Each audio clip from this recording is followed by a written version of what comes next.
Good afternoon to you all out there in the Zoom and virtual salon. My name is Linwood Sloan. You have been traveling with me in this virtual salon now for much longer than we expected, and 18 months of our live and learn sessions where we'd hoped to be following 3 techniques of civic dialogue: the Lyceum, in which someone who is a thought leader presents their ideas to their peers and change agents in an exchange; the Chautauqua teaching table, in which people are gathered to tell stories with historic artifacts and to share enculturated lessons of history, known and sometimes purposefully unknown to us. And the third was the artist salon. And we are in artist salon today with some great cultural change agents. We would have been with you on Monday, but it's a busy day Monday. Besides Valentine's Day, which you know, it is also Frederick Douglass's birthday. And the monument that we have been speaking to you about for the last 4 years now is on the site where Frederick Douglass spoke in Harrisburg, Pennsylvania, about the franchise. And so we thought we would share this day as a kind of birthday party celebration as we put up birthday favors in honor of Frederick Douglass by talking about the events that will be happening around the Commonwealth and around the Mid-Atlantic region, the power and purpose behind those events that the Color Convention brings to us, and the artists who are interpreting those historic events through performing arts today. We visited visual arts and spoken word in past sessions, and today we're sharing with visual arts and performing arts. I'd like to introduce someone you know from the Color Convention Project. Welcome, good sister, and are you nearby? I'd love you to tell us about the Color Convention's Frederick Douglass Day, and welcome and invite folks to the birthday party. I will absolutely do that. Thank you so very much, Linwood, for the invitation and for the warm welcome. On behalf of the Center for Black Digital Research at Penn State, douglasday.org, and the Color Conventions Project, I bring warm Black History Month greetings. Cannot tell you how honored we are to be celebrating Frederick Douglass's birthday today, and really hope that everybody will consider this a formal invitation to join douglasday.org for Frederick Douglass's birthday on the 14th, which you'll hear more about. But as Linwood explained, I am going to take you back. We're going to go back in time, and we're going to take this opportunity to actually learn about the history of Douglass Day. And so in order to do that, I'm also going to share some images. So I'm going to do a share screen in a moment, so you'll be able to follow along with me as I take you back in time to the origins of Douglass Day. And hopefully you'll be able to see and understand why and how the choices that we make today to honor Douglass are part of a long, well-established tradition of activists, of actors, of artists, and citizens who've been interested in not just Douglass, but critically in the ideas and the ideas that he fought for. So I am going to go ahead and share my screen. And we're going to get started.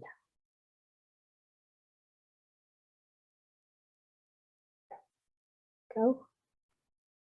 here. And we're going to go to slideshow. Excellent. Let's get out the way. So again, this is a history of Douglass Day. Good afternoon, everyone. The histories of Douglass Day and Black History Month are both interesting and deeply interconnected. The similarities seem obvious. Black History Month would by definition seem to incorporate Douglass Day, and yet the obvious obscures what is perhaps less well known but critically important. You see, Douglass Day should be more correctly known as the progenitor or the father of Black History Month. Yes, Douglass Day celebrations not only came first, but they were inaugurated through the work and dedication of Black women and Black men. In fact, many of these women were contemporaries and colleagues of Douglass himself, and by Black men whose names and contributions are far better known. After Frederick Douglass died in 1895, African-American activist, educator, and author Mary Church Terrell led a group in Washington, D.C. that decided to observe Douglass's birthday on February 14th, the date he chose as his birthday. Under her leadership, Frederick Douglass Day became a holiday in Black schools. African-American school children, particularly in and around D.C., learned about his life, read his texts, and participated in public events which honored Douglass. Black communities across the United States caught Mary Church Terrell's vision for Douglass Day. In the first decades of the 20th century, Douglass Days became forums where African Americans collectively reflected on the challenges, dreams, and legacies of Douglass's life. Public events ranging from lectures to oratorical contests to local fundraisers were held from Massachusetts to Pennsylvania, Iowa, and as far away as Oregon. Douglass Day celebrations quickly became sites for public protest. People spoke publicly about the loss of civil rights, of lynching, and Jim Crow oppression. African Americans demanded equal access to education, labor rights, voting rights, women's rights, and much more. Echoing Douglass's premier talent and activism, the power of the spoken word came to define Douglass Day events. In 1896, Douglass's second wife, Helen Douglass, invited members of the National League of Colored Women to Douglass's DC home, Cedar Hill, to raise support for establishing it as a historic site. In 1900, the Frederick Douglass Memorial and Historical Association was chartered in DC, and the work of preservation and fundraising began. In 1907, Booker T. Washington wrote to organizers of Douglass Day celebrations all across the country. He wanted to galvanize fundraising to support the establishment of Cedar Hill, Douglass's famous home in the Washington, D.C. area, as a monument capable of rivaling Mount Vernon as a seat of the nation's memory. Black club women and Black educators embraced this challenge. At this point, you might be wondering how and when Black History Month came into being. That's absolutely fair. Because though the celebration and recognition of Black History Month has eclipsed Douglass Day celebrations, as you've now realized, Douglass Day events actually long preceded Black History Month. In fact, as I mentioned earlier, I would argue that Douglass Day is the literal cultural and actual antecedent of Black History Month as we know it. As we have seen during the early 19th century, Douglass Day celebrations were gaining in popularity and were embraced in African American communities across the nation. Simultaneously, a gentleman by the name of Carter G. Woodson was studying and training to become the father of African American history. We're going to come back to Woodson because he's a nodal point of convergence and actually the catalyst for the transformation of Douglass Day into Black History Month. While Douglass Day celebrations continued, on September 9th, 1915, Dr. Carter G. Woodson founded the Association for the Study of Negro Life and History, the progenitor of the Contemporary Association for the Study of African American Life and History, which still exists. In 1916, Carter published the first copy of the Journal of Negro History. Just 2 years later, in 1918, the National Association of Colored Women paid off the mortgage on Douglass's former Cedar Hill home, an event marked by Madam C.J. Walker burning the mortgage note during the National Association of Colored Women's annual meeting in Denver, Colorado. Madam C.J. Walker actually contributed $500 at that time to the mortgage payoff. In 1919, Woodson was hired by Howard University to be the head of the graduate faculty and the dean of the School of Liberal Arts. Woodson was Howard's first faculty member with a PhD in history. Unsurprisingly, a new history curriculum was adopted later that same year under his direction. In this curriculum, Woodson centered Black history at Howard and integrated ancient African and African American history into the core curriculum of history classes which were offered. In February of 1926, Carter G. Woodson launched the inaugural commemoration of Negro History Week. This is the precursor to what we have come to know as Black History Month. Carter chose February in honor of Douglass's birthday, and no doubt to build on the history, social networks, and already existing popularity of existing Douglass Day celebrations held all across the United States. Negro History Week celebrations emphasize the coordinated teaching of Black history and African history in public schools. In fact, the first Negro History Week was coordinated with the Departments of Education in North Carolina, Delaware, and West Virginia, as well as city school administrators in Baltimore and Washington, D.C. So these are just some of the newspaper and pamphlets that have been produced over the years that advertised Negro History Week. So these are images of Howard University during that time period. Okay, now we're getting to the real good stuff. This is closer to our own time period.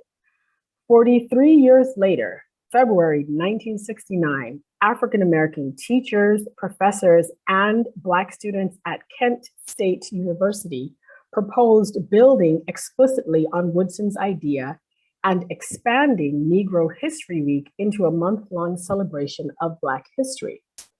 1 year later, Kent State celebrated the first Black History Month during February of 1970. So there are some of the students, activists who are actually, you can see that at their Kumba House, which still exists. And the bottom images are of students who are engaging in protests in and around Kent State campus. When Dr. Jim Casey, co-founder of the Colored Conventions Project and co-director of Douglass Day, suggested that we revive Douglass Day, like the Black organizers and activists of the 19th century through to the 70s, we enthusiastically embraced the challenge. As I mentioned earlier, there is a through line from the life and the labors of Frederick Douglass to Mary Church Terrell to the African-American school teachers all across the Eastern Seaboard who taught their students about Douglass, to the organizers who made sure there was cake and fun, the musicians who sang and played their instruments, the actors who acted, the orators who spoke, to the women, men, and children who attended these contests, these plays and poetry readings to learn, to honor, and celebrate African-American history, right through to Carter G. Woodson, Howard University, Kent State University, to us gathered here all across the United States on this call. I would say we gather with the same intentions, the same sense of responsibility, and a renewed dedication to the centering of Black history, Black communities, theories, and liberation. Because African-American contributions are often overlooked, ignored, and even suppressed by the writers of history textbooks and the teachers who use them, as Carter G. Woodson reminded, this deliberate work is necessary. So in addition to this event that we are participating in right now, douglassday.org, as I had mentioned earlier, is inviting everyone to come and celebrate Frederick Douglass's birthday, his chosen birthday, with us by participating in a transcribe-a-thon, which we are hosting online. This transcribe-a-thon, again, if you go to douglassday.org, you can get all of the information. This transcribe-a-thon will allow us to annotate, index, and comb through the already existing records that we have on our site as we try to identify the places where African-American women are in our records. The reason why we've chosen this exploded image, so this is actually one of the few images that we have of a colored conventions meeting. As you can see, the caption beneath this was again an image that came out of the 19th century of a colored conventions meeting that took place in DC, is because when we expanded the image and we focused on it, you can actually see that there's several images of women, and there are also images of children, including little girls. So though the actual records themselves seem to only mention largely men and the participation of men, we know from the images and from our careful parsing of the records that women were full and active participants. But without this careful attention, women, their roles and their work can often get lost. So what we're doing this year is we're going through our archives that have actually already been transcribed, and we're looking very carefully for any and all mentions of women. So what does that mean if you come along and you join us along with a couple thousand of our really good friends? This means that you'll look through on an online platform our archives, and if you see Mrs. Rainford, or you see the ladies of Harrisburg, or you see the little girls choir of Bethel AME, using just your mouse or using your trackpad, you'll underline and you'll make a notation. What is the purpose of that? That allows current researchers and future researchers and scholars to identify the presence of women in the archive. And then it allows us to build out this information going forward. So again, I really do hope that you join us. This is the work that we are going to be doing. So all you need is to log on, go to douglasday.org. You can register to participate. If you just want to watch and you don't want to transcribe, that's perfectly acceptable. Please come, there'll be singing. You'll watch some movies about Douglass. You'll learn all kinds of interesting information. There is cake. So if you are a baker or if you know a baker, please know that we have our Frederick Douglass birthday cake competition every year. We encourage people to bake their birthday cakes in honor of Frederick Douglass. Take the pictures, shoot them to us. We will put them up on our site. We will put them on Twitter, and then we'll have an open competition to see who wins. Everybody wins, but it's a lot of fun. We are able to share the pictures. We can't taste them. For those of you who might be curious, apparently Douglass's favorite cake was English plum pudding, which requires lots of boiling and lard. I've never had it. He loved it. I can't recommend it. However, he also loved ginger cake. So if you want to be a traditionalist and you want to make a ginger cake in honor of Douglass's birthday, please do join us. Log on, send us your pictures either on Twitter or email them to us, and we will post them and they will become a part of our celebration. So again, please go to douglasday.org to learn, to celebrate, and to have fun. Thank you very much. Denise, I need to ask you a few questions if you don't mind staying. Absolutely. Keep your mic open. So first of all, thank you very much. We know that the women in the 1830s, 1840s, and 1850s census were listed by the male. Correct. For tax purposes. Right. And so it is very hard to find the right. enterprise and the dignity of those women. That's correct. Record. Another thing we know that throughout the history of the colored convention movement, the women in each of those communities, long before the Green Book, long before the Chitlin Circuit, were providing That's correct. the refreshment camps, right. The housing. That's right. Think of these women who were turning their spare rooms and loft spaces into the lodging for hundreds of delegates who had no other place to stay. So That's this correct. network of Black women and providing housing and lodging during these meetings is really from cottage industry to Airbnb. That's right. An unmeasured kind of thing. That's right. And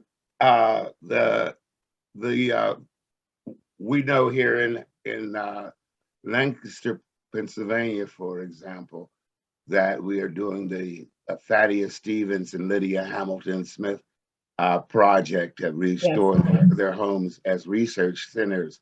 And Lydia Hamilton Smith has been reduced in history to being just a housekeeper, but housekeeper was a major exchequer, quartermaster, monitor trial. And so we have to think of the definition of the roles of these women in different ways. But Absolutely. I wanted to ask you to make a comment about the Henry Highland Garnet women, if you will, Denise, and just how those we think of those women's societies in the Eastern Stars and other fraternal leagues, but talk about those women who were political paradigms. Absolutely. Thanks so much, Lenwood. So Henry Highland Garnet's wife, who is memorialized by him in his famous speech that was actually produced at a colored convention meeting, but was struck down from being included in the minutes. And then later still, he published it independently, a good 5 to 6 years later.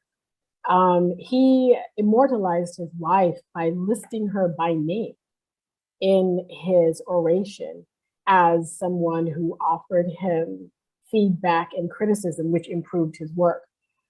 He's one of the few intellectual activists of the 19th century who actually did that. As a consequence, we were able to identify his wife, Julia, as not just an intellectual activist in her own right, but someone who partnered with her husband in his work.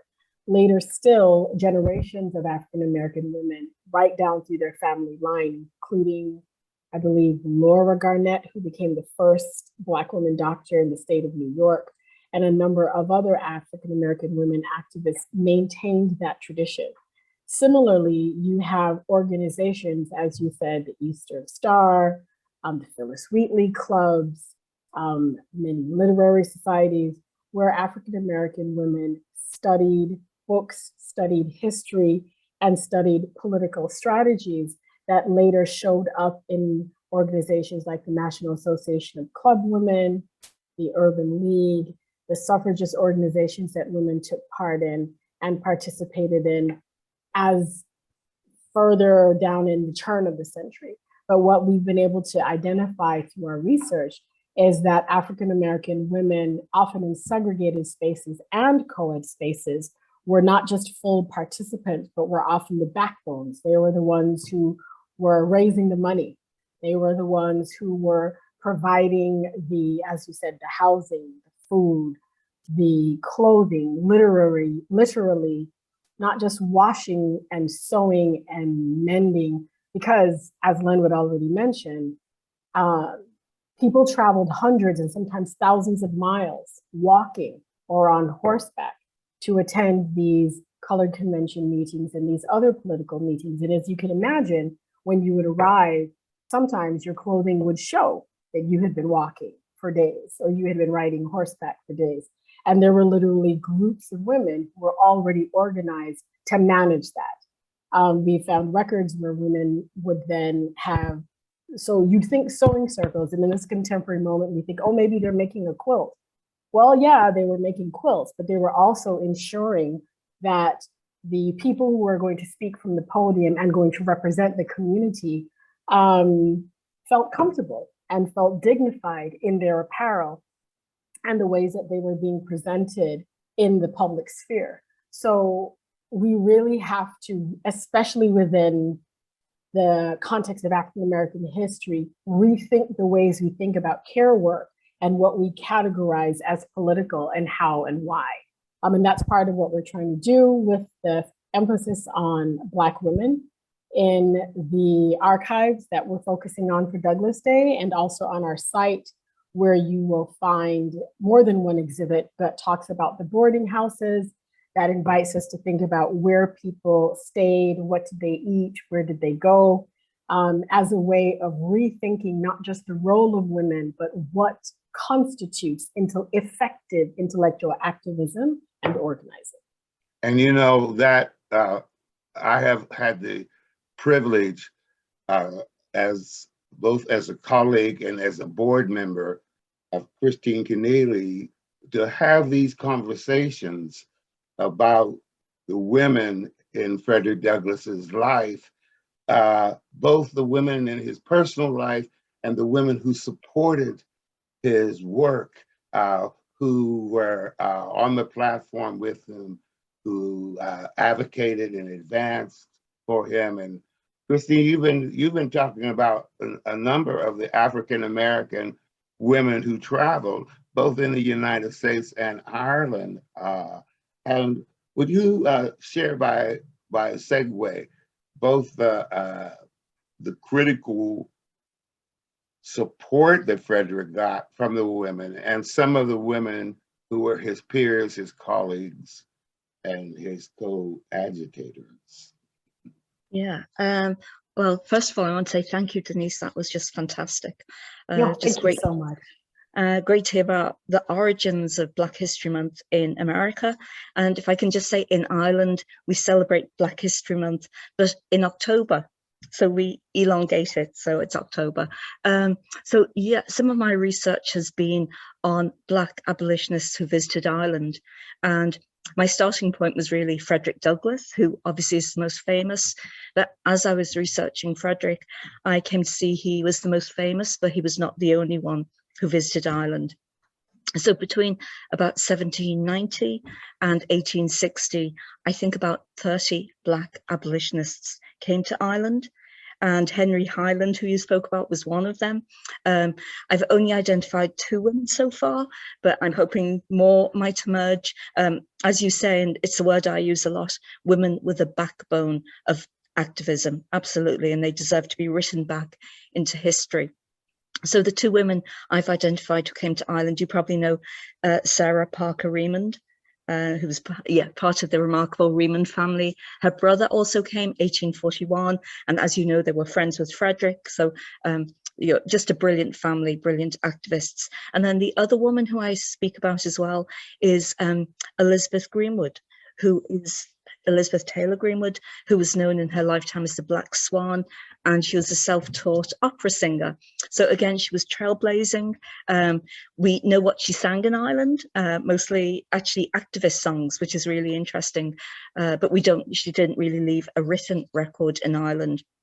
We know later on she sang alongside Frederick. So all roads seem to lead to Frederick Douglass in many important ways.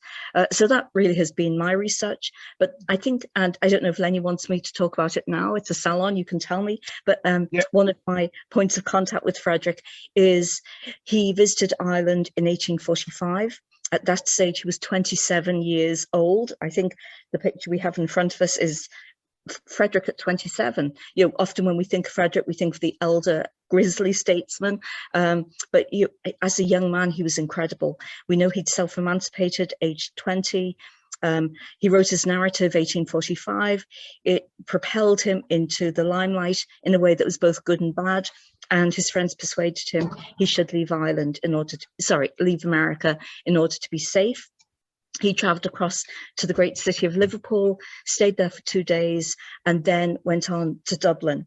And he intended to stay in Dublin for just 4 days because he had been accepted an offer for some Irish Quaker abolitionists to reprint the narrative. But he was made to feel so welcome, he actually elongated his stay to 4 months. And he described his time in Ireland, the happiest times of his life, and also as being politically transformative. So to me, that's a really interesting idea, how Ireland helped to shape Frederick Douglass, the young Frederick Douglass's political philosophy, his activism, etc. And if you don't know anything about Irish history, it's a pretty sad history, but it's a fascinating history. And Ireland had been a colony of England, of Britain, since the 12th century. So Ireland had undergone hundreds of years of oppression. And when Frederick got there, he was very shocked by the poverty he witnessed. And he wrote it very movingly about that poverty.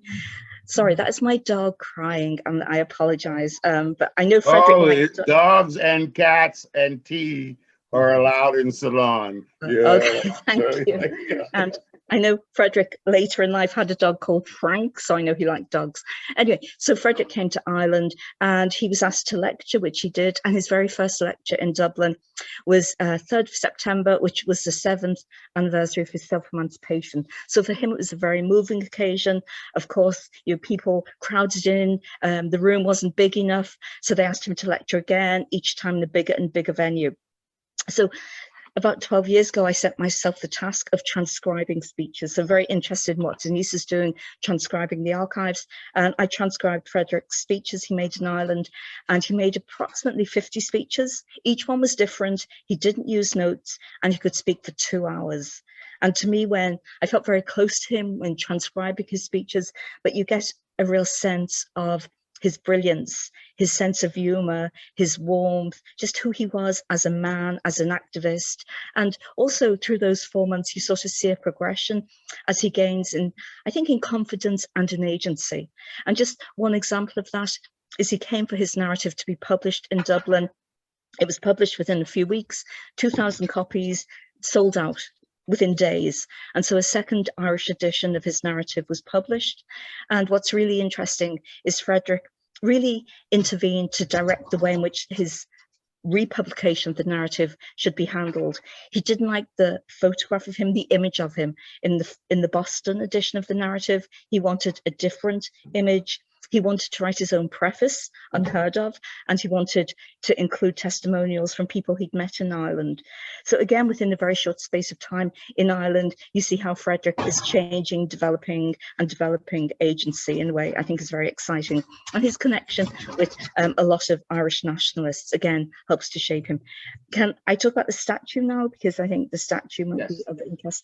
Okay, so do you mind if I share the screen? Would that be okay? I just have a few images of a statue, which to me is, okay, let's see if this works, share screen.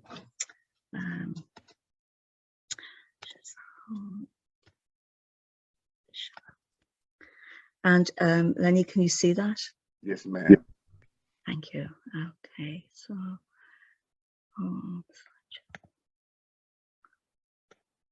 okay. Okay, so I just want to put together something to sort of explain what we have. So one of the things I've been involved in is in 2018, when Frederick was 200 years old, we had an exhibition at my university. I teach at Quinnipiac University. And one of the things that we had available for that was a beautiful statue of Frederick Douglass. And I thought I'd share with you the statue, especially as we're coming back up to Frederick's birthday. And just again, this is sort of what I do. I'm at Quinnipiac University, which none of my Irish friends can pronounce. I'm in Connecticut, and I've written a few publications, as I told you. Frederick Douglass, I've transcribed his speeches, and I've also more recently been working on Black abolitionists who visited Ireland, and that's an ongoing project. So just the statue. This is a statue. I'm going to discuss it in more detail, but in 2014, I was fortunate. I was invited with a group to go to Ireland. It was about peace and justice. And one of the people who was part of that group was the great John Lewis. And when he was in Dublin, John Lewis spoke about Frederick Douglass. I was honored to be in the audience, and he was shown this statue of Frederick Douglass. This statue is now at my university in Quinnipiac, and this is a detail of it. It was created by an English sculptor, Andrew Edwards. It was commissioned by a great mutual friend of ours, myself and Lenny's, who is also on the board of directors of the African American Irish Diaspora Network, Don Mullen. And Don had an idea that the young Frederick Douglass needed to be commemorated. So he asked Andrew Edwards to create this beautiful statue.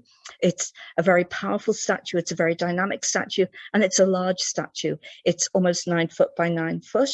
It didn't fit in our library at Quinnipiac, so it's in the law building at Quinnipiac. And Andrew created it in England. It then came to Dublin. It stayed in Dublin for a few years. And as I said, Congressman John Lewis saw it in Dublin. And then the Irish government paid for it to come to America. The idea was in America, it should travel around Sadly, it got damaged very early on. We brought it to Quinnipiac and we repaired it, so it's in perfect condition, but then COVID came. So Frederick Douglass statue, like so many of us, has been unable to travel anywhere. But as the world opens up again, we hope this beautiful statue will travel. But be warned, it's not heavy, it's resin, but it is large. And if I can just explain the symbolism of this statue, and the cloak, which you can see and why it's so wide, is actually modelled on the cloak of Daniel O'Connell. And Daniel O'Connell was a great Irish nationalist, but he was also a great abolitionist. And if you read the preface to Frederick Douglass's narrative, you'll see he is referred to in the preface by William Lloyd Garrison as one of the greatest abolitionists of the era. And when Frederick came to Ireland, he really wanted to meet Daniel O'Connell, which he did. He went to hear him speak 29th of September, 1845, and O'Connell invited 27-year-old Frederick Douglass on stage to speak alongside him. And if you read Frederick's speech, it's very beautiful. It's, as usual, very self-deprecating, and it's just brilliant in its words, its construction, its intent. But in it, he uses 3 words, which he actually borrowed from Daniel O'Connell, but which he made his own: agitate, agitate, agitate. And that really became his mantra. And for the documentary that Lenny and I have been working on, those 3 words became our inspiration. They became our North Star in many ways. So the cloak that our statue is wearing is based on the cloak of Daniel O'Connell. The waistcoat, or I think you might say the vest, that Frederick is wearing is based on the waistcoat traditionally worn by President Abraham Lincoln. And we know that the men initially, Frederick was very suspicious of the president, very disappointed in him, but we know that he came to advise him and that President Lincoln respected him greatly. And we also know that when President Lincoln was assassinated, Mrs. Lincoln gave Frederick apparently President Lincoln's favorite walking stick. So a great honor. In Frederick's left hand, which you can see clutched, is an exact replica of the narrative that was printed in Ireland that I was talking about. So he's holding his narrative. And then the right hand, which is outstretched, is an exact replica of President Obama's right hand. And you probably know that the last few years, President Obama has discovered his Irish roots and has visited Ireland and was very, very warmly welcomed in Ireland. And when he was in Ireland, he spoke about the great friendship that existed between Frederick Douglass and Daniel O'Connell, and which really shaped Frederick Douglass's subsequent thinking. So that's our statue, and I just want to say your happy birthday, Frederick Douglass. I know it's not until Monday, but we all love to celebrate for a few days if we can. So at that point, I'm going to stop sharing the screen. We would love to share with you what is referred to as a short by historians and a sizzle by filmmakers. I'm hoping we're able to show this clip. Ashley, are we able to show agitate? Sorry, yes, I brought up the wrong video. 1 second. You'd like to play agitate, agitate, agitate, correct? Yes, ma'am. Okay. And then we'll talk about it on the other side. Alrighty.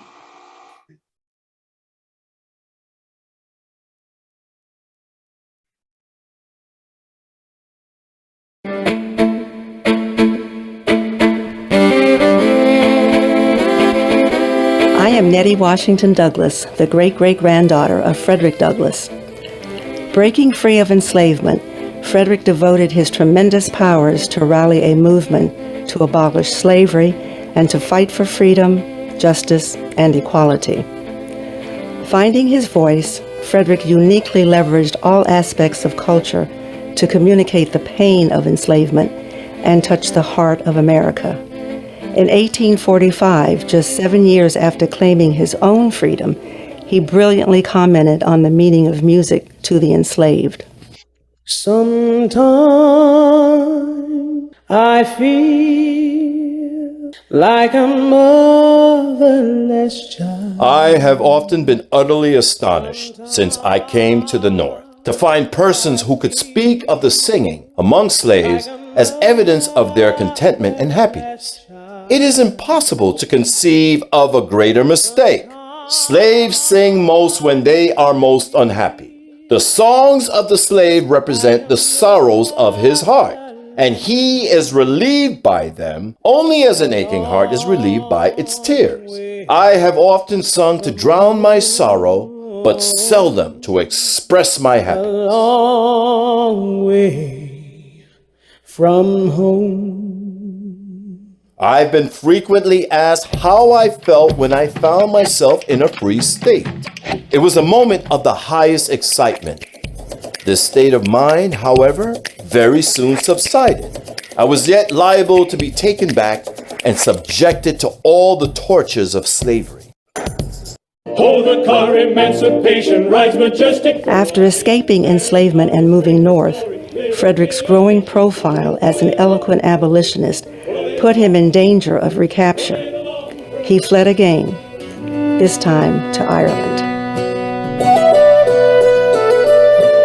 One of the most pleasing features of my visit to Ireland has been a total absence of all manifestations of prejudice against me on account of my color.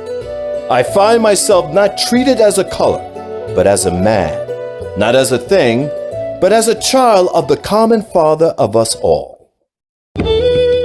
In Dublin, Frederick met his hero, Daniel O'Connell, known as the Liberator and a leading international abolitionist. I have just returned from a great repeal meeting held at Conciliation Hall.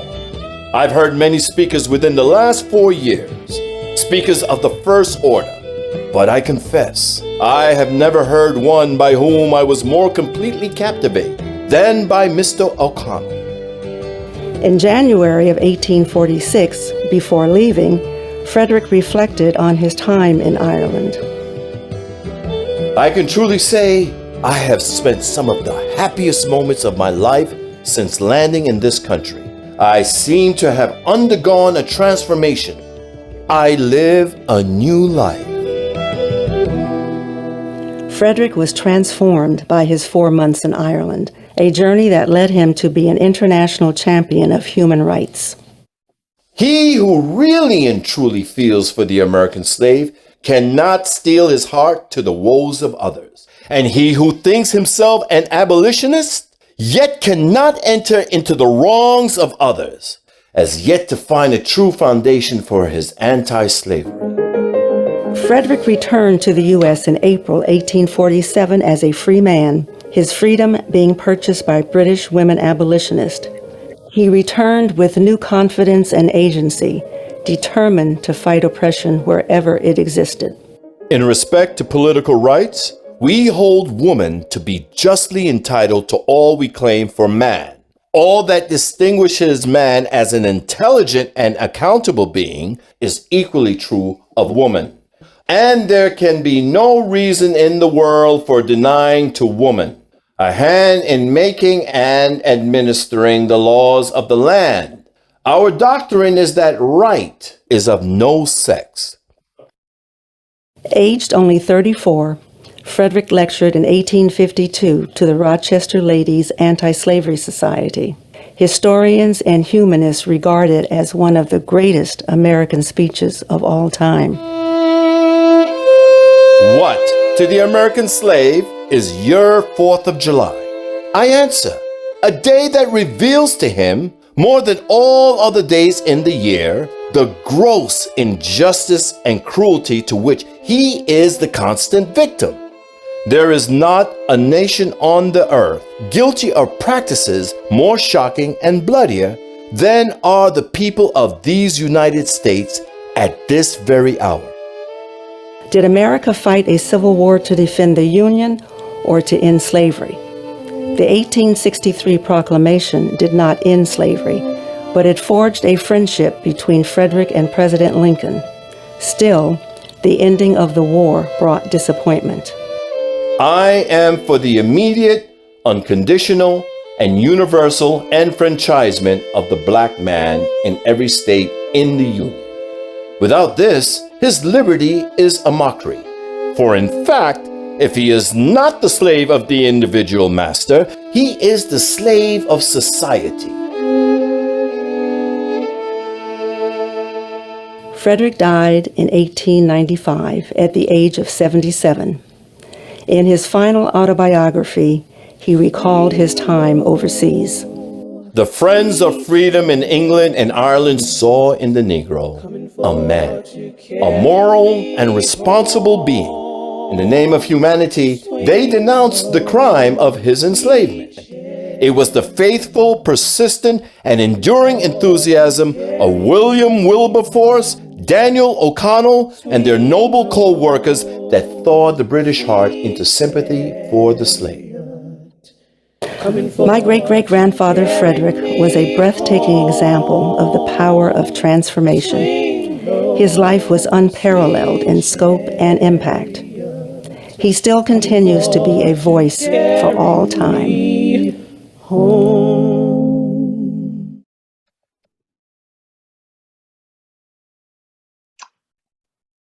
This was a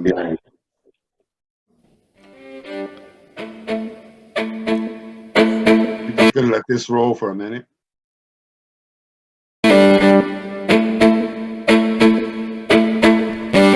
Wade in the water, wade in the water, children, wade in the water. God's gonna trouble the water. Thank you, Ashley. I just wanted to be sure that credit Ian Gray role that we were able to get that credit on the screen for you, because we have the brilliant and compelling actor Ian Gray here, who is in Ireland now. We just left his Brooklyn and his New York home. Welcome all the way across there. It's so exciting to see this work. This is what is called a sizzle or a short. It is intended to be a longer piece that Christine and Rebecca and I are working on. But we're excited about Ian's collaboration. I want to ask you right off the bat, Ian, what was it like taking on and taking up Frederick's words? Well, first of all, I would like to thank you for having me on this this presentation celebrating Frederick Douglass' birthday. I consider it a great honor. Thank you very much. Sorry, I just getting a bit emotional. No, it's emotional stuff. Well, let me ask you a first question. What was it like seeing this piece again for you? That's what after the long hiatus. The project was closed because of COVID, and we were not able to continue our production. What was it like for you, even before we talk about taking up those words, seeing this piece again? It you can see very emotional, because we put so much work into this, Nettie. You know what I mean? I mean, I'm talking meetings with Christine, meetings with you, meetings with Bill, with Dennis, with my wife. You know, just the amount of, you know, the research.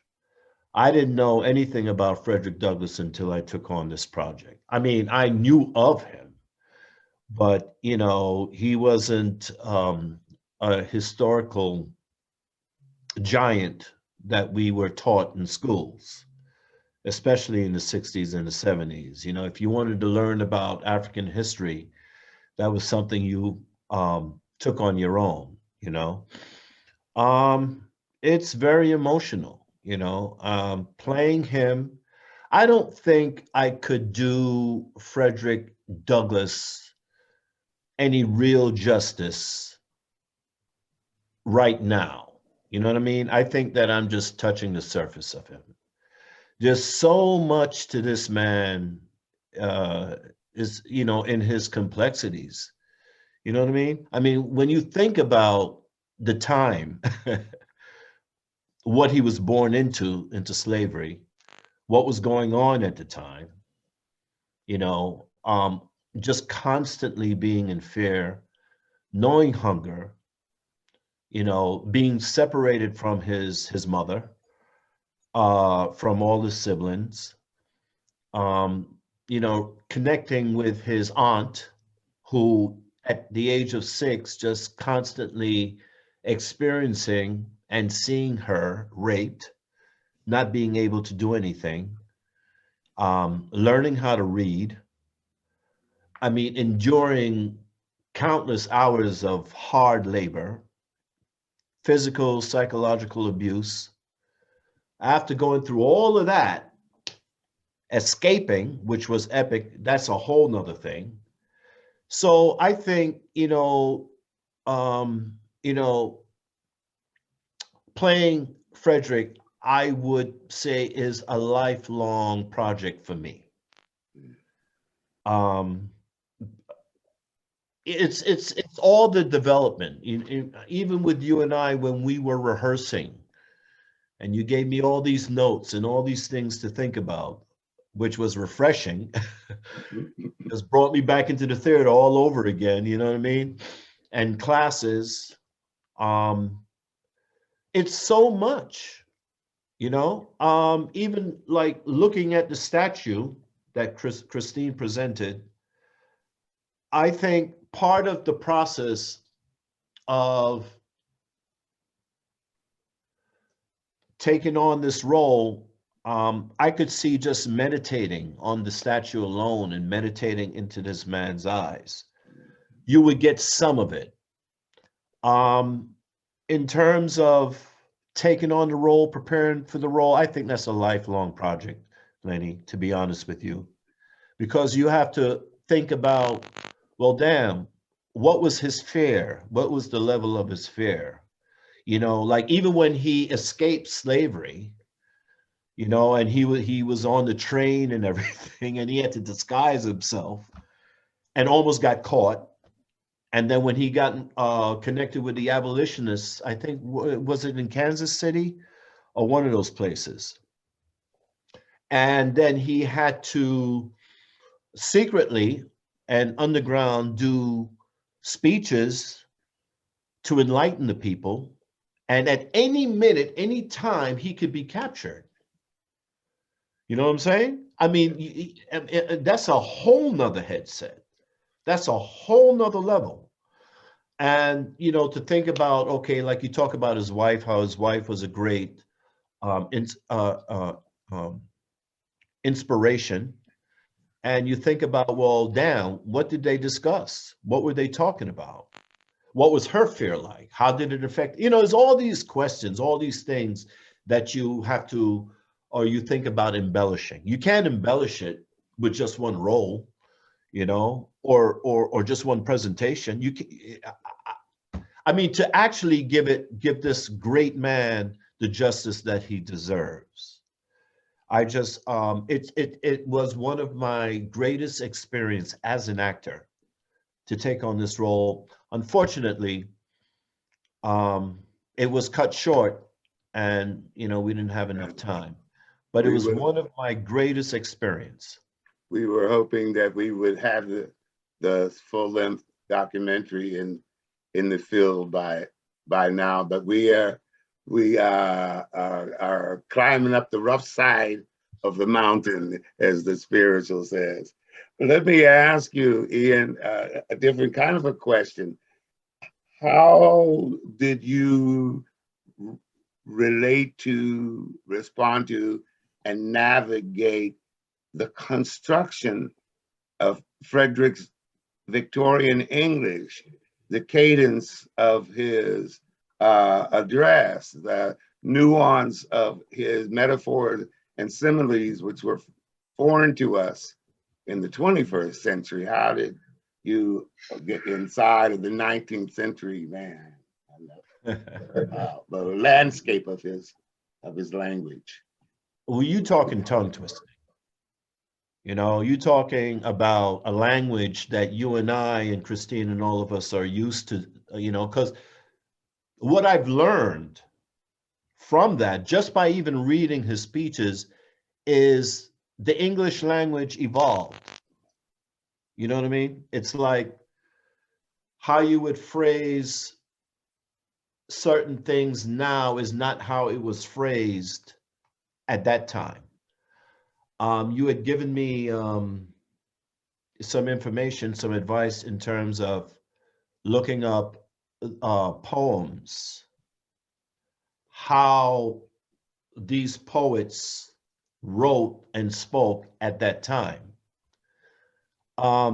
It's a process. That was another struggle of mine. So it's all about just repetition, knowing how to enunciate certain words, getting comfortable enunciating those words, not only enunciating those words, but finding a rhythm. You know what I mean? As an actor, this is what we do anyway. You know what I mean? It's, you know, you say a phrase, you say a dialogue, you want to make it interesting. You don't want it to come across boring. You don't want to throw a line away. It's just one of those things where you have to go into your spirit. After reading about the man, reading about his history, it's all about connecting. I don't know if that makes any sense. It makes great, it makes great sense. And I want to come back to that, but I'd like to ask Christine, you know,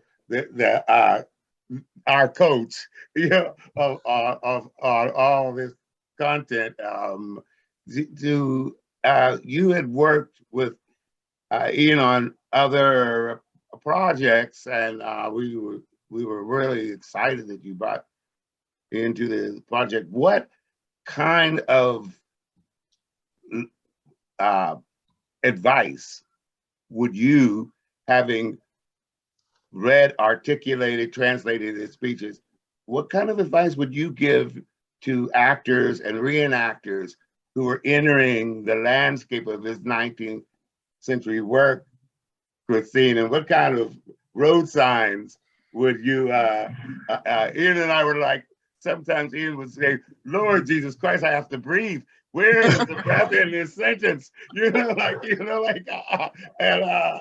what would you give us? Yeah, and I think what Ian said is absolutely right. The mindset of this young man, he's 27, he lived in enslavement for 20 years. Because of the Fugitive Slave Act, he was in danger of being captured at any moment, and we know he would have been treated very badly. And then he gets to Ireland, and there is no segregation. He can walk anywhere he wants. He can walk along the street with a white woman.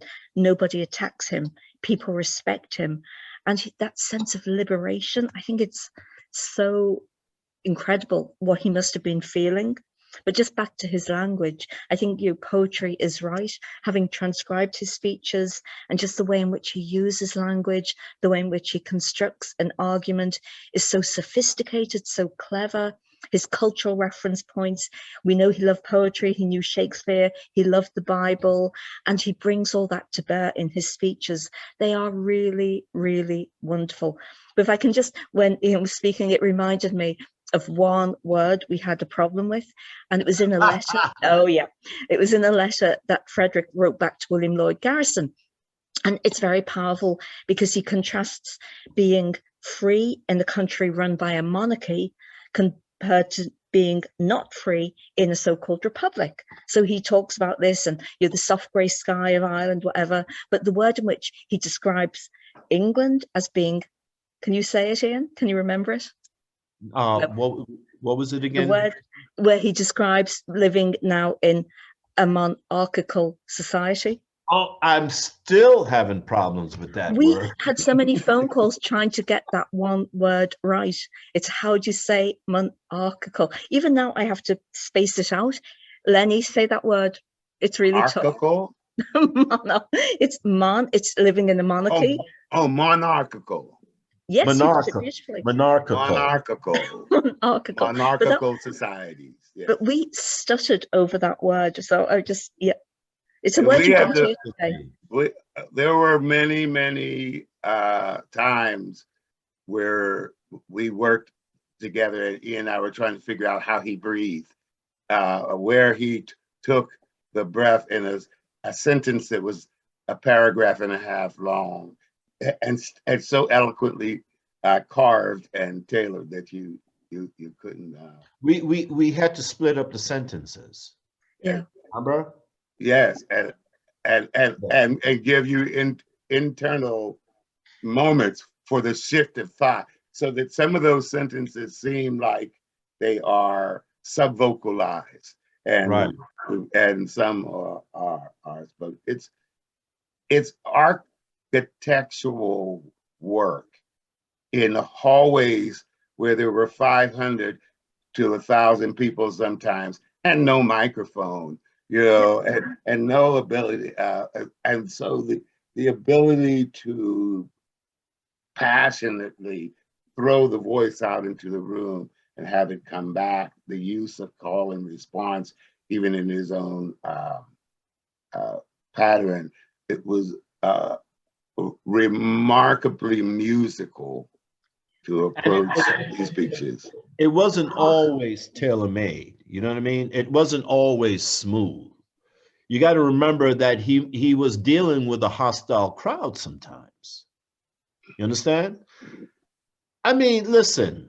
I mean, let's put this in simple terms.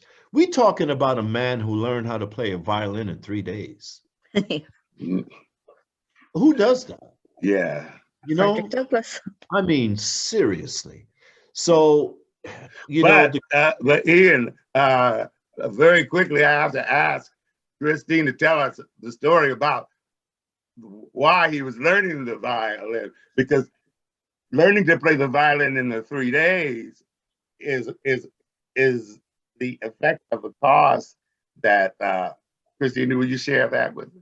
Yeah, sure. And just to go back to Fred, he was very musical. He loved music. And as he got more comfortable in Ireland, and some of the meetings he'd sing, which is another dimension. So, the audience just loved him. So, again, this musicality was very important to him. But after he'd been in Ireland for 4 months, he traveled to Scotland, and he had a campaign in Scotland that the Presbyterian churches should send back slave tainted money they had taken. And it was not a popular campaign. And so for the first time, he started to feel homesick, lonely. He really wanted to go back to his wife, Anna, his 4 children. And he was so unhappy. So he said one day he went out and he had a bit of money from the sale of his books, and he bought himself a violin. And so he said that whenever he felt unhappy or sad or homesick, he would play the violin that he taught himself to play, and then he would feel, and his word was, as happy as a cricket. So for him, it was a great cathartic exercise, because he was homesick. And by the time he did return home, April 1847, he'd been away from his family for 20 months. He really, really wanted to go back to be with his family, his young children. But yeah, his violin, as we know, he taught his grandson, Joseph, to play the violin. Joseph Douglass became the first Black concert violinist in the world. And Joseph Douglass is in turn Nettie Douglass's grandfather. So that connection continues. That's why it was such a great project. We could go on, but we need to move forward in the content of the program, but we encourage you all to go to AAIDN.org, which stands for the African American Irish Diaspora Network, AAIDN.org, and you'll find some clips of some other programs that we're working on, but especially this Douglass project. One last thing is, we did the whole thing on Zoom. Even the post-production edit, I have never worked where I didn't work. Those of you who know me know I love to be in the studio with the artists, and this was the music edit, the credits, everything. Even our conversations with Nettie were all done on Zoom. So we're using the technique. Moving forward, thank you very much. We'll come back. I hope you all will join us after the last presentation for the open dialogue. We talked a lot about how many pictures of Frederick Douglass there were, and how Frederick Douglass had this remarkable, almost P.T. Barnum instinct for promoting himself, advancing himself, and becoming so popular as an icon, in fact, that the Frank Leslie lithograph of Box Brown arriving in Philadelphia in the box, the man coming out of the box originally had Frederick Douglass's head on him, because nobody knew what Box Brown looked like, but they knew what Frederick Douglass looked like. So the earliest lithographs of that Box Brown arriving with William Stills has a man in evening lecture clothes, dressed as Frederick Douglass, coming out of the box. And that guy could travel if he could come out of that box in full evening clothes. Frederick's image was an image that was taken up, and Frederick knew how to manipulate that image. And Christine, would you just talk about that a bit? Yeah, so photography was relatively new. The daguerreotype only developed really in 1839, so it was quite new. It was expensive. Taking a photograph was a long process. It wasn't quick.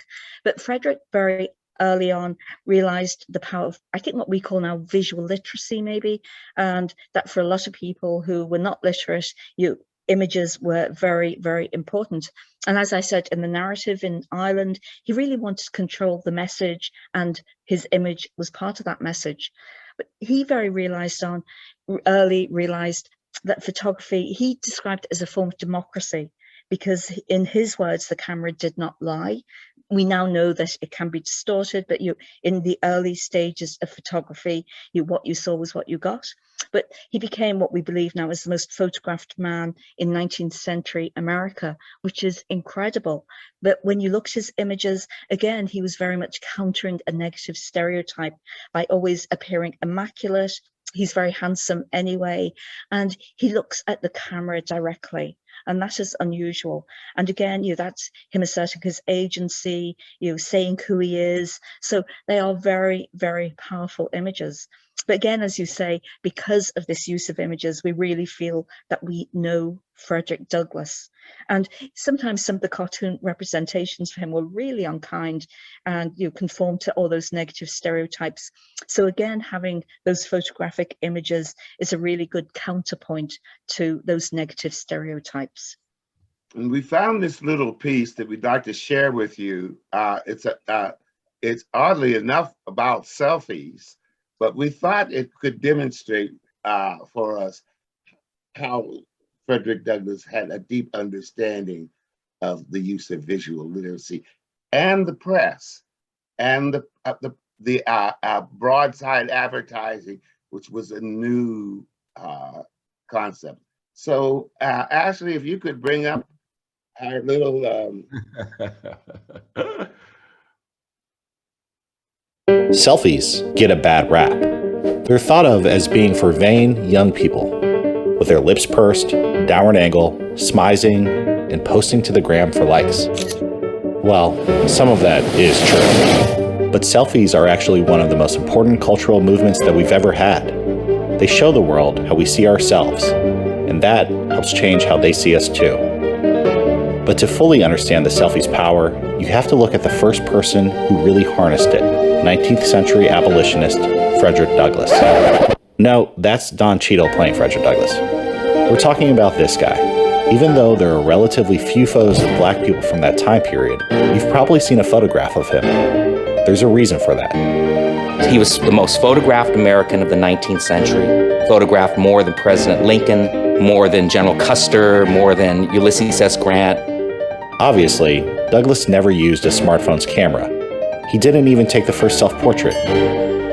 But when it comes to choosing how you want to be presented, getting your face out into the public eye, and altogether changing people's perceptions of you, maybe an entire group of people, there's only one person who invented the selfie as we know it.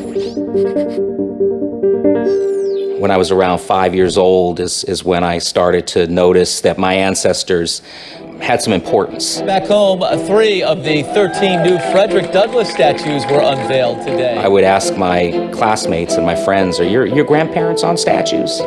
Your grandparents on money? No. My name is Kenneth B. Morris Jr. I'm the great-great-great-grandson of Frederick Douglass and great-great-grandson of Booker T. Washington. Frederick Douglass was born into slavery in Maryland, but at the age of 20, he escaped and went on to become one of the nation's foremost abolitionists and statesmen. But to help end slavery, he knew that he had to challenge the insidious, racist perceptions of the people who were enslaved. Enter the selfie. You had all of this propaganda that was out there to characterize people that were enslaved, people of African descent, as being less than human. And so you would see these exaggerated features, big eyes and big lips, making them an other to justify mistreating them, dehumanizing them, taking away their freedom. And Frederick would put himself right in the middle of that. The aesthetics of his photographs, he was always dressed to the nines. He was a trendsetter. His hair was looking good, even in the style of his beard or his goatee. At the time, the backgrounds in photography were really ornate. And if you look at his images, you see that they're very simple. But he also understood that within that photograph, things had to be staged. And so in one image, you might see a table with books on it. He wanted the focus to be on him. And he said, I never want to look like a happy, amiable fugitive slave. And so he's looking directly into the camera with that steely glare, basically saying, try to deny that I'm a man worthy of freedom and worthy of citizenship. The other aspect of selfie culture that Douglass understood, social media. For that time period, this meant printing these photos and getting them seen by as many people as possible. He would give away pictures of himself. That person that receives the picture would now hang his image up on the wall next to their family members. And now he is seen as a friend, as a family member. Over the course of his public career, we've discovered 168 photographs of him.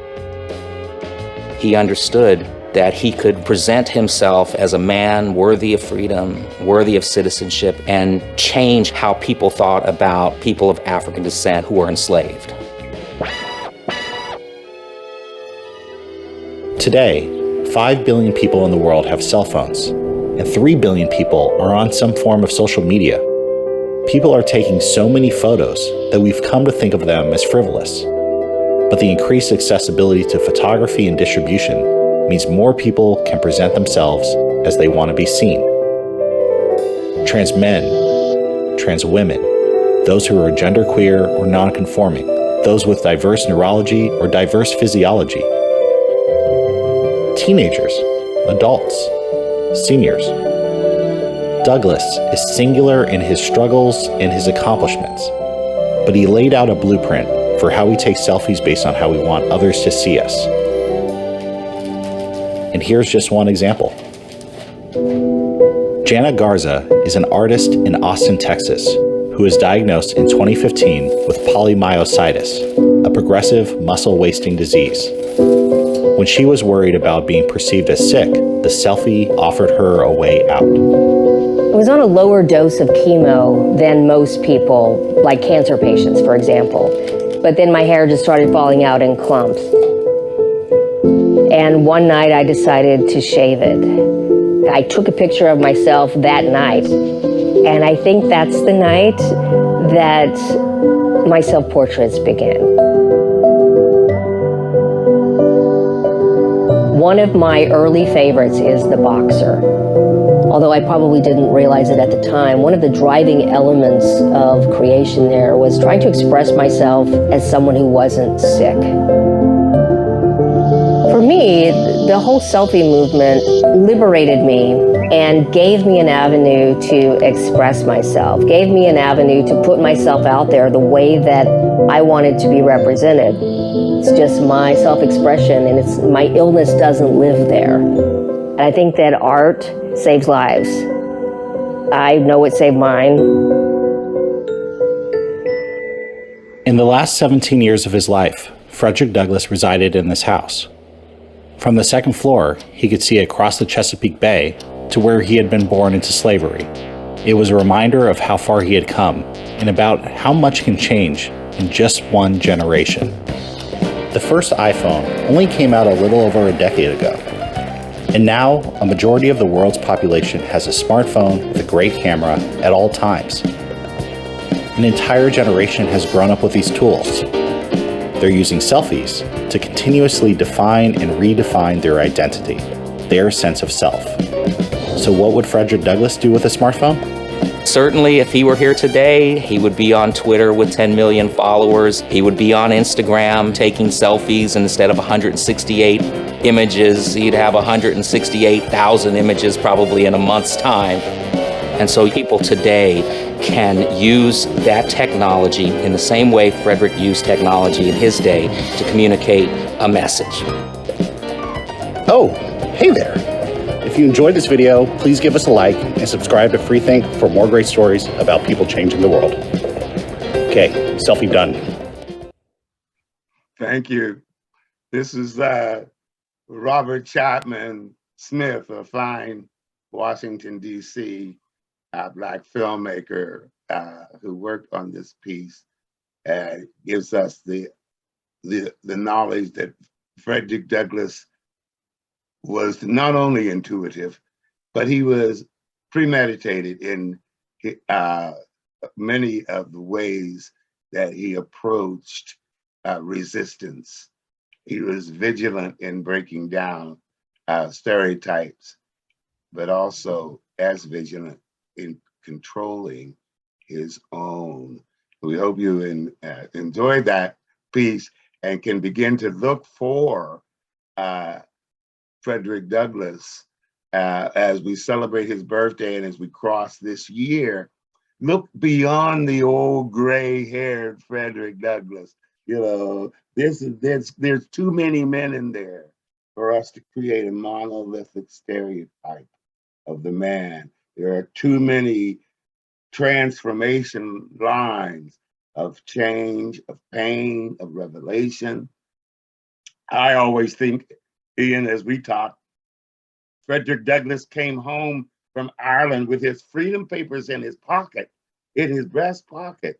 And he comes home having literally been freed and spiritually found free air to breathe in. And he comes home to free fugitive slave act America.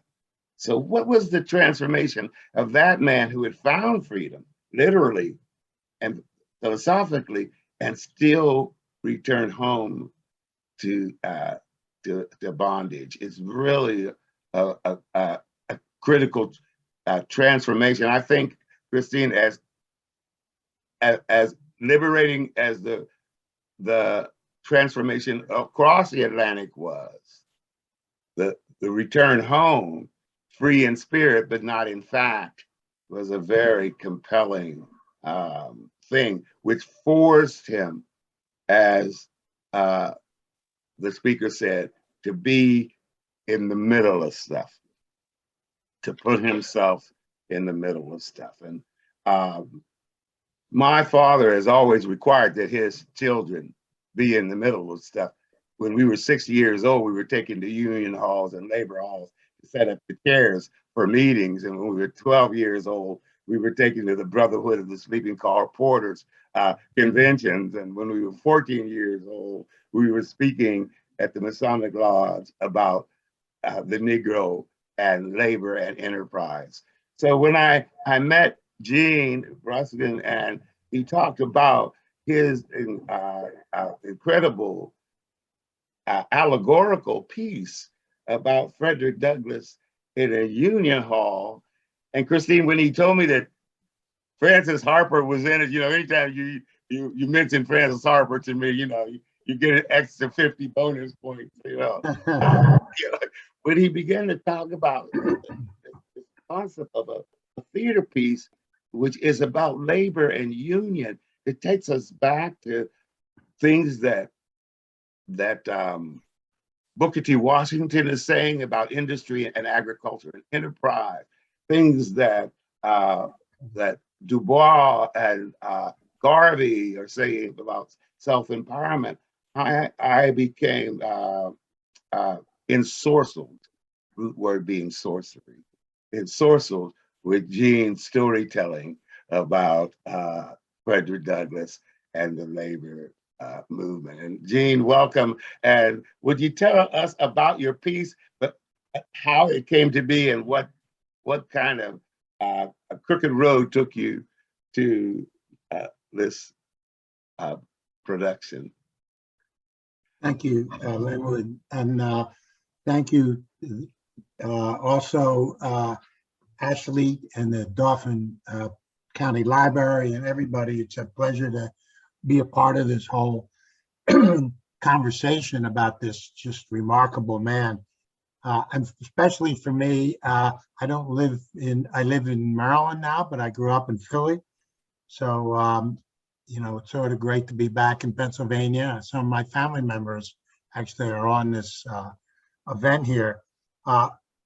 Personally, I came out of the labor movement. I did a little theater in the community theater in the 70s, and then ended up in the labor movement and spent 40 years as an organizer, campaigner of different kind.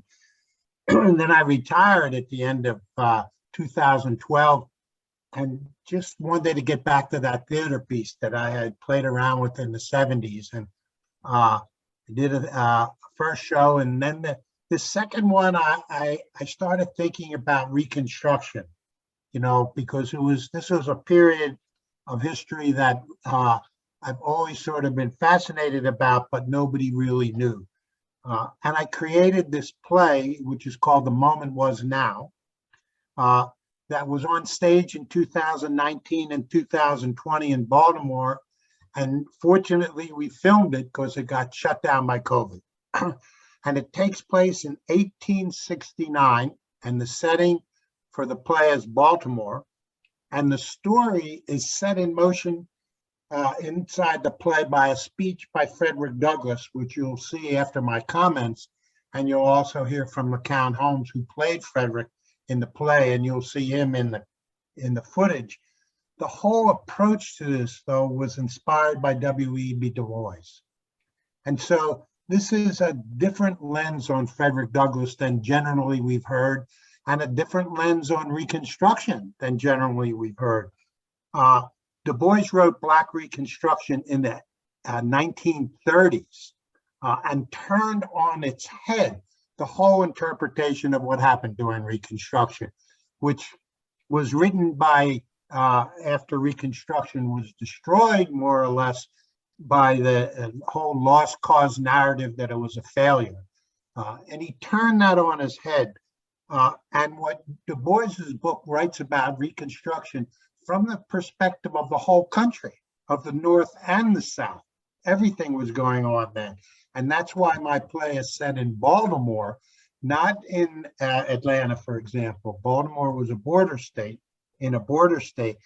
And Du Bois talked about slavery as a labor, as workers, and the super exploitation of the slaves, but they were workers. And when the enslaved people walked off the plantation during the Civil War, Du Bois called it a general strike. And when I saw that, I said, whoa, that's deep. Of course, they were workers. They just were workers in much more extreme conditions. So it was that class and race perspective that came through to me as someone grew up in a working class neighborhood and a working class family, but also was getting into the labor movement. So Du Bois talks about Frederick Douglass, of course, several times in his book, but he linked them to this guy named Isaac Myers. And I thought, Isaac Myers, who's that? Well, it turns out that there's a Douglas Myers waterfront museum in Baltimore. So I went to it, and very few people actually go to this. It's much sort of under attended. But Frederick Douglass was a caulker in the shipyard in 1838 when he escaped. He was a worker. Now, he was still enslaved. He was lent to an owner in Baltimore who rented him out, but he was a worker, and that's where he escaped to. And when he escaped, he eventually landed in New Bedford and needed a job, and he went to work on the docks, you know, as a longshoreman and as a caulker. Isaac Myers, it turns out, was a free Black in Baltimore, and African Americans and free Blacks were the ones who did the caulking in the ships in the harbor for decades. And so he was working there into the 50s and into the 60s, and he was attacked and beaten in the same shipyard that Frederick Douglass was attacked and beaten in. So this fascinated me, but so little, it turns out, has really written about Frederick Douglass's relationship to workers and the labor movement. But one of the things that's important to know is that Douglass had a really fierce sense of the destructive power of great wealth. And he wrote, and this was in Frederick Douglass papers, this was from 1856. Here's what he said, here's what his perspective. Poverty is the natural consequence of wealth unduly accumulated. Wherever the palaces tower highest, there does the peasant grovel, lowest in misery. We have the controllers of our commercial centers blinding or buying the poverty-stricken masses that fester in their alleys while lending their unblushing support to slaveholding tyranny. So there's Douglass linking the centers of commercial centers in the North and people starving in the alleyways in 1856, the same people that are supporting slavery. Myers and his link to Frederick Isaac Myers, who was inspired by Douglass, it turns out was linked to somebody named William Silvis. And this is what the play, The Moment Was Now, unfolds in the story. William Silvis was an Irish founder of the National Labor Union, which had 300,000 members in 1869 at the moment that this play that I wrote was set. And William Silvis, was close to Susan B. Anthony, who of course was very close to Frederick Douglass and the whole women's movement, and who was an abolitionist. But at this point in 1869, where The Moment Was Now is set, she was attending the same convention because she was organizing typographical workers, women. So we created a fictional story of real characters in their real words meeting before the National Labor Union Convention in 1869. And in the play, and you'll see LeCount play and reenacting this role afterwards, at the behest of Douglass, he convenes the group. Although this takes place in Baltimore, the actual convention took place in Philadelphia. And he convenes the group and says to these players, Susan B. Anthony and Silvis and Isaac Myers, I need you to get together, to bring your movement, your great movements together at this crucial time in our history, so that we can make sure that the people who benefit are the people who should benefit. At the real convention in 1869, Isaac Myers was invited to speak to this group, the National Labor Union, with 300,000 members, to explain why, if the white workers did not understand the importance of uniting with the Black workers, they would fail. And he went and spoke in the play. It's a song, Does Your We Include Me? But that actual speech was printed by Frederick Douglass in the New National Era, which is a paper he had just brought them. It was also published in the New York Times, 1869. In the show, you'll see at the end of Frederick Douglass's speech, which you're going to see next, Frances Ellen Watkins Harper walks up. Well, she's not invited to the meeting by Frederick. And she has not been invited into a lot of history at the time that I discovered her, much more since then. And so I had her enter differently. But Frances was a writer, an abolitionist, a suffragette, a speaker, and lived many years in Philadelphia as she got older.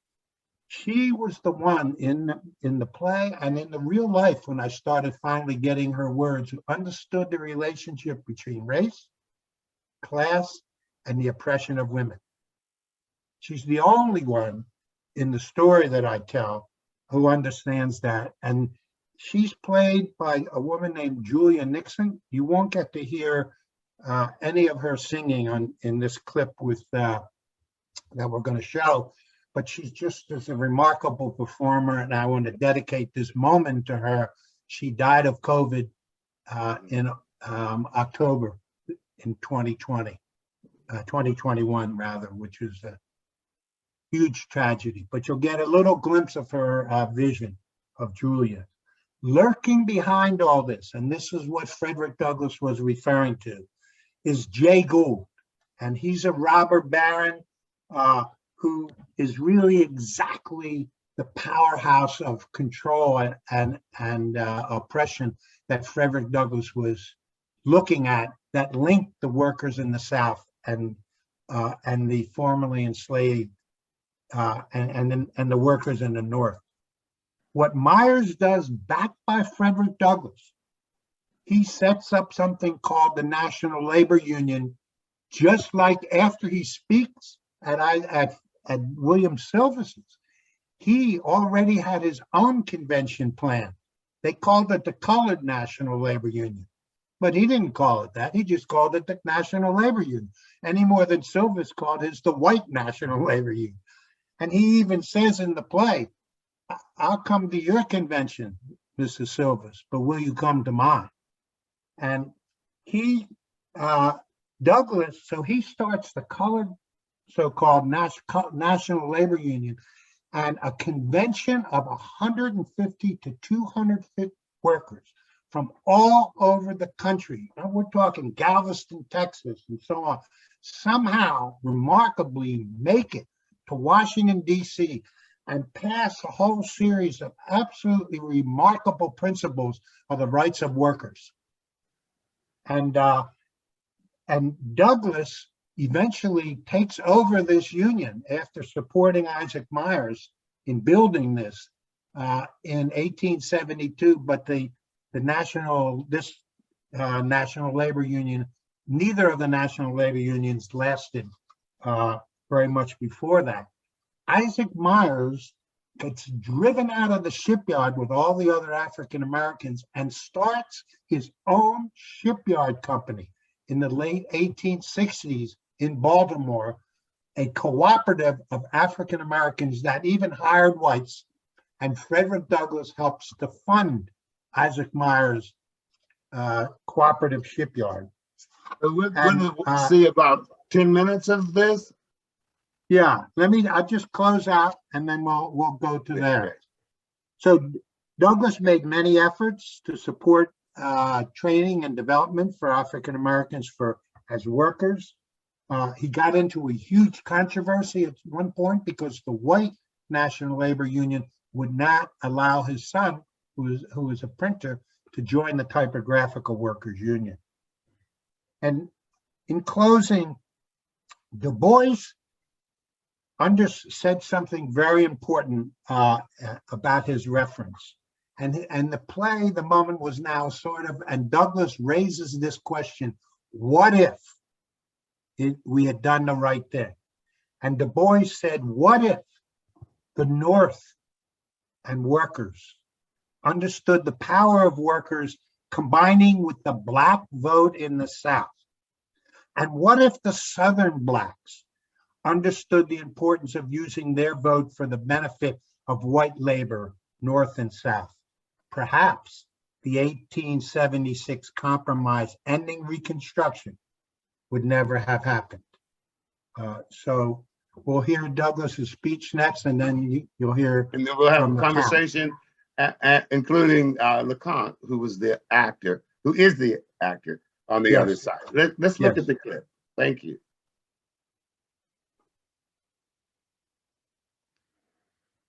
Now, this is where Ashley makes magic for us. Jean, I'm sorry. I just wanted to make sure you wanted me to start earlier at. Yeah, no, this is good. No, this part. Okay. Bless. Thank you. Thank you. Greetings, friends. Thank you for your presence.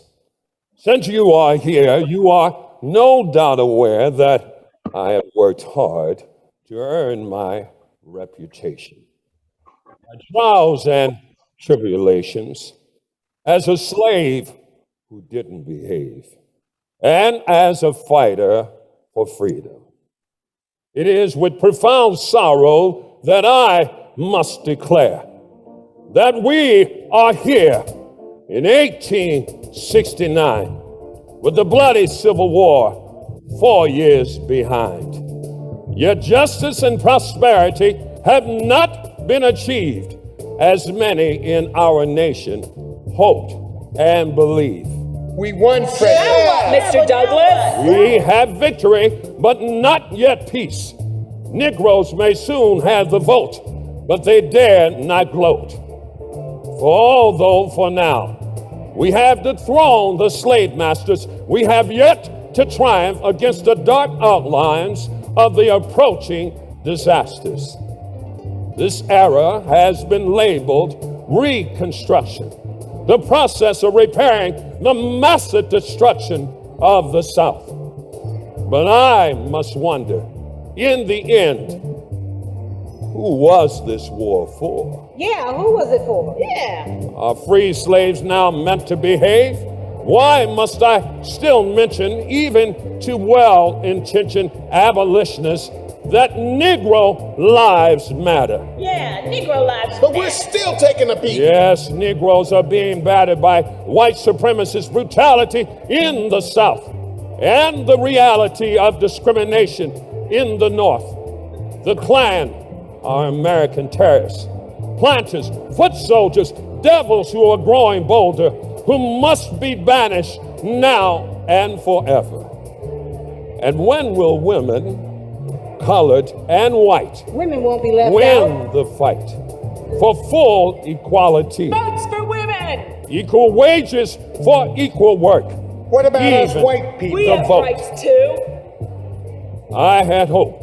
Once slavery was gone, all who labored could see that the white man's happiness could not be purchased at the expense of the black man's misery. That they need each other or things would get even tougher. And we will all suffer when they begin using their color for their real power. And so they find themselves poor by the hour. I must ask, can poor laboring whites imagine the sight of Southern planters controlling Congress once again, and then never leaving, which would have us all grieving their knavery when they begin putting up statues honoring their bravery in a war for slavery that they started and lost at an enormous cost. Those inveterate Confederates. At this moment in our nation's history, it is no mystery that the railroad and textile barons, yes, are planning a so-called industrial revolution. But in its execution, where do we fit in? What can we do? Tell us. Tell us.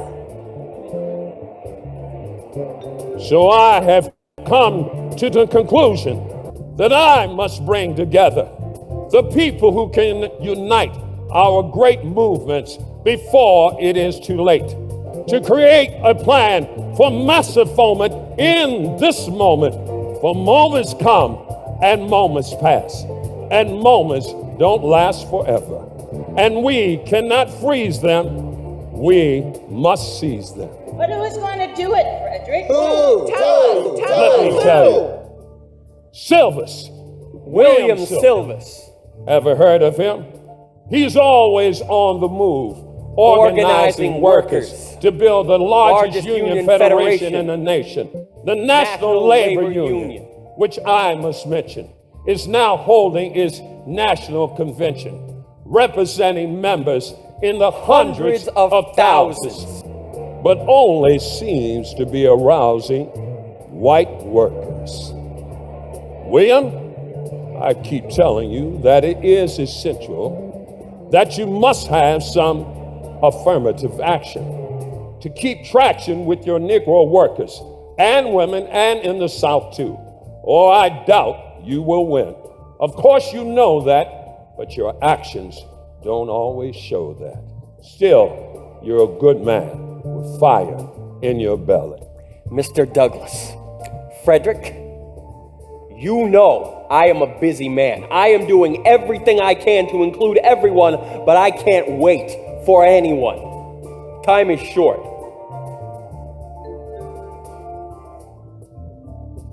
And Susan B. Anthony. She's a skillful troublemaker, a breaker of tradition, a powerful abolitionist, and a fighter to improve women's conditions. Although by notoriety, more of the white variety. Susan, I've come to understand through our abolitionist struggle that women do double the work when we are trying to build a movement for social improvement. So true, Frederick. But will I even be heard in a room of men who rant but won't listen to the words of a person not in pants? And of course, my old friend, Isaac Myers. Some don't see him as a high flyer because he's a doer, not a talker, but a master ship hawker, building unions with Negro workers everywhere with great persistence, even enlisting my assistance. Isaac, in all due respect, Negro workers can't expect to do it alone. So don't postpone talking to those right trade union men, even if you don't feel like doing it again. But Frederick, some of my best friends are white, but they have no insight into what we face day and night. So we have the winds of victory and the war in our backs. Negroes have won their freedom. White workers are winning their 8-hour day. Women have stepped into the fray. But those movements have all yet to find what could be done if they all combined. So with great expectations and considerable trepidations, I have requested the three of them to meet in Baltimore for the next upcoming National Labor Union Convention in order to anoint a turning point in our nation's history. You are the three people who can make the impossible possible. You understand that at this hour, radicalism is the powerful passport to fire, thunder, and earthquakes. Thank you. Thank you. Thank you. Excuse me now. I must go and meet President Grant. God bless him. Despite his inconsistencies, I insist that he enact the Reconstruction policies. Good day.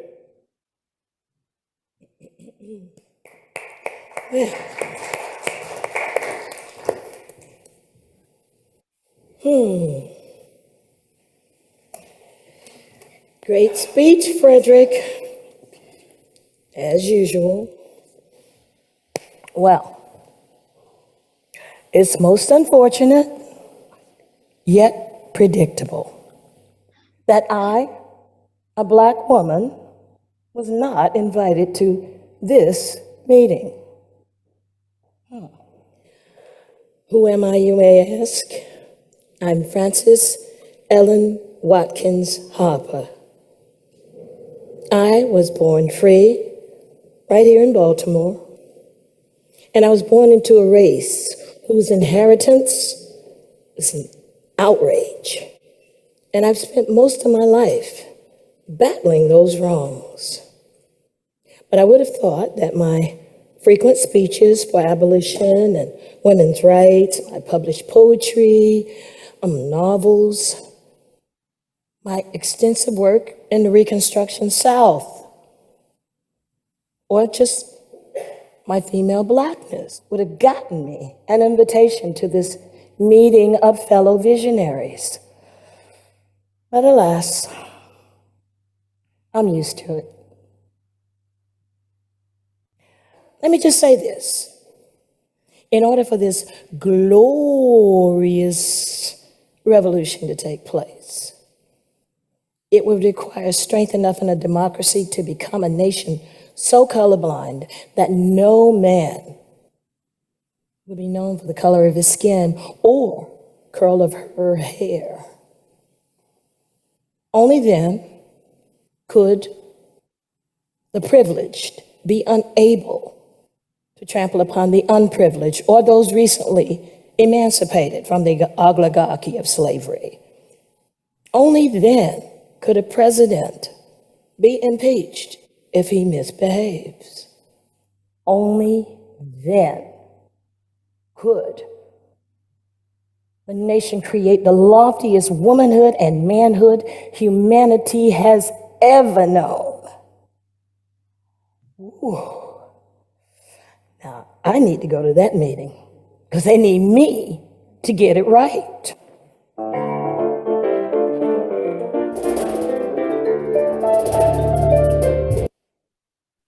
Thank you. Thank you. Let's give a few applause there.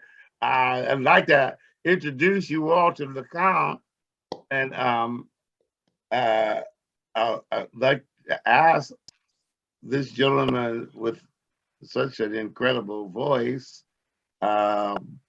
if he would share with us the kind of thoughts he had approaching both the spoken objective remarks that Frederick made and the kind of internal narrative that the actor has to develop for himself to contextualize the words in your own DNA. So how did you become Frederick Lacan, and what pathway to understanding did you take in this incredible body of work? Brother, first of all, I just want to say thank you to you and to everybody on the panel. I am deeply honored to be here. And as Brother Ian, I teared up with Ian because it's been a journey for me. I started performing as Frederick Douglass about 25 years ago. And I didn't have a white beard, I had a black beard at that time. And it's taken me, I've been to London, I've been on college tours, and I might add, that character, I have two different, if you pull up the picture and you'll see a picture of me, other than the play, I'm dressed a little bit differently in that way, if you can pull that up. And, but that's me right there, but it's been a long journey. I started off actually as a motivational, inspirational speaker. I did that for quite some years. And a very dear friend of mine who was real big in an organization by the name of Jack and Jill's, in Atlanta, Georgia, said to me, LeCount, you might want to consider becoming a reenactor as Frederick Douglass. Well, just like Brother Ian, growing up in Washington, D.C. in the 60s and so on, in the 50s and the 60s, I didn't know anything about people who looked like me. I didn't know anything. I didn't know anything about cowboys, black cowboys. I didn't know anything about people like me. But I certainly knew of Mr. Frederick Douglass, but I didn't know about him. And so I took on the project, knew nothing about, and it was a one-man show, and collaborated with a friend, and we wrote the script of Frederick Douglass. I was so new to it that when I gave my first reenactment, I was at a church and was sponsored by Jack and Jill's, and there's Q&A, so I had to study a lot. I bought a jacket at that time from a thrift store, trying to put this picture of what I thought Mr. Douglass looked like, and I wasn't anywhere close. And learning my lines over and over again. I've been a jazz vocalist, so this was different doing a one-man show of anything except for myself. And so it was possibly maybe 40 or 50, about 50 people there. They gave me a standing ovation. I said, this might work. And so there was Q&A, and not knowing anything about staying in character at that time, I took off the wig, took off the mustache.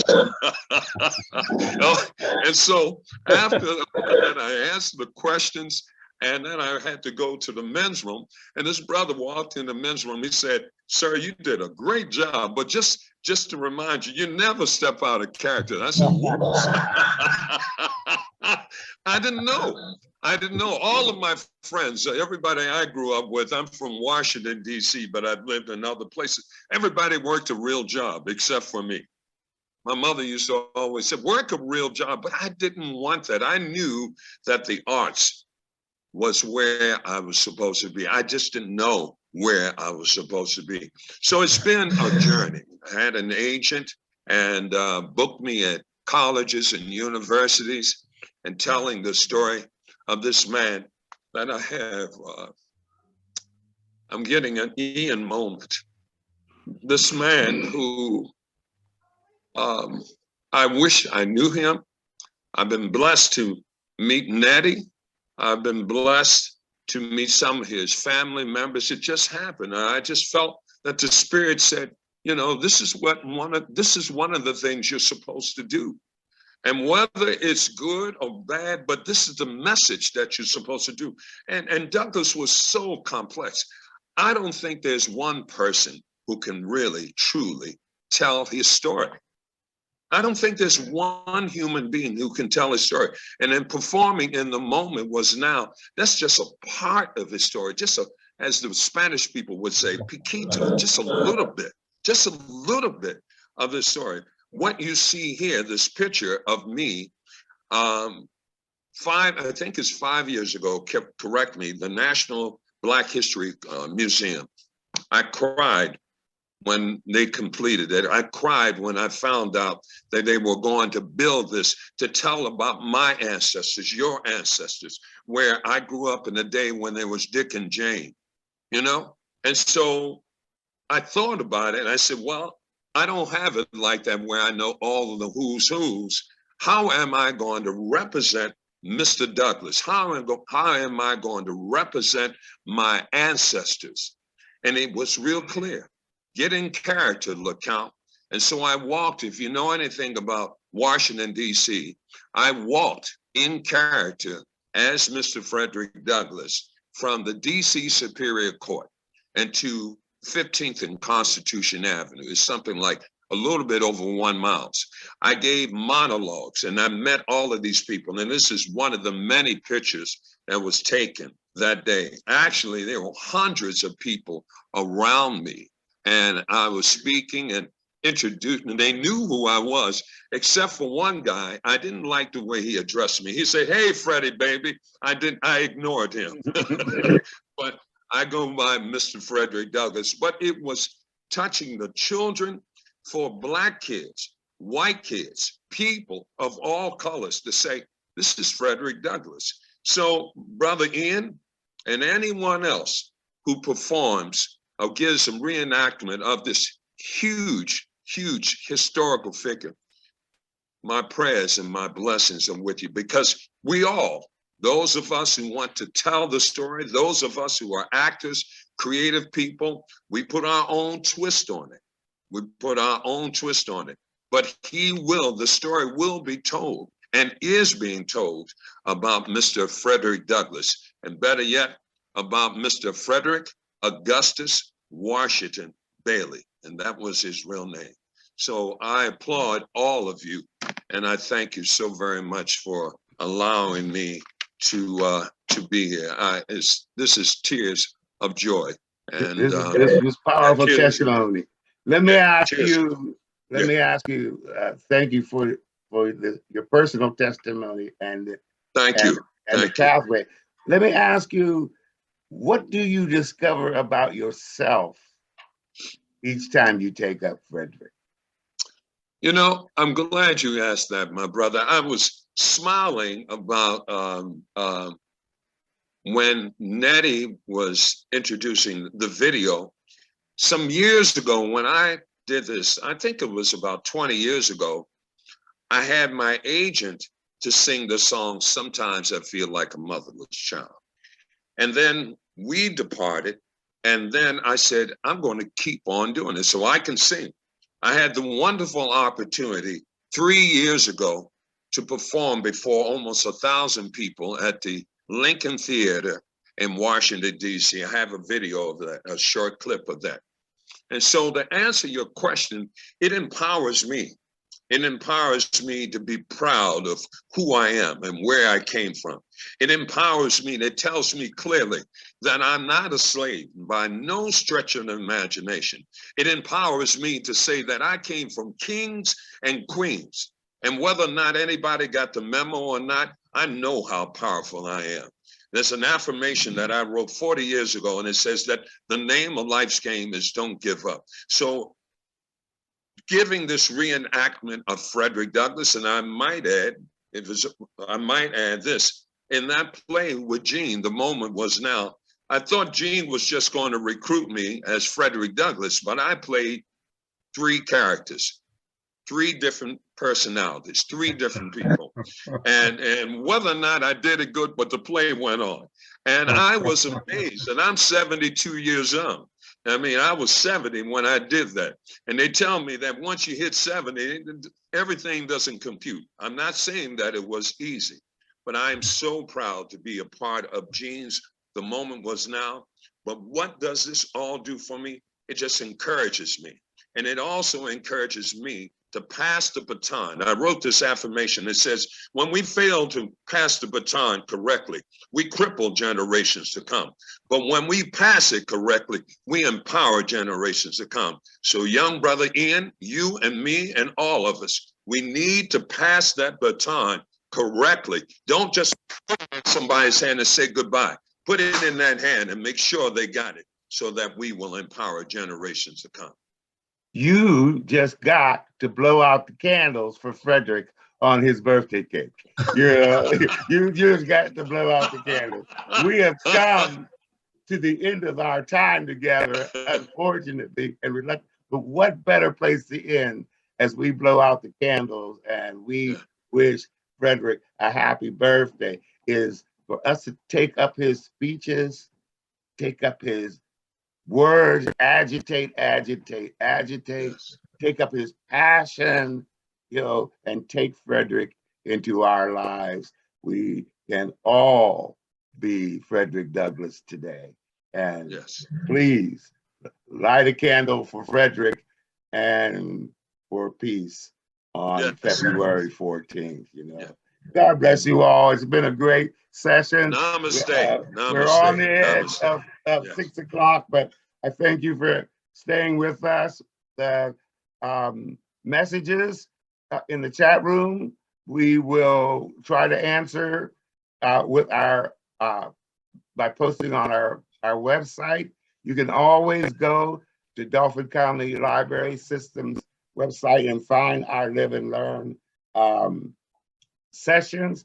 We'll be back with you in March, where our session is called Black and White and Green in America, and looks at Black and Irish relationships during the St. Patrick's Day season. And I end with this one piece of history about the green.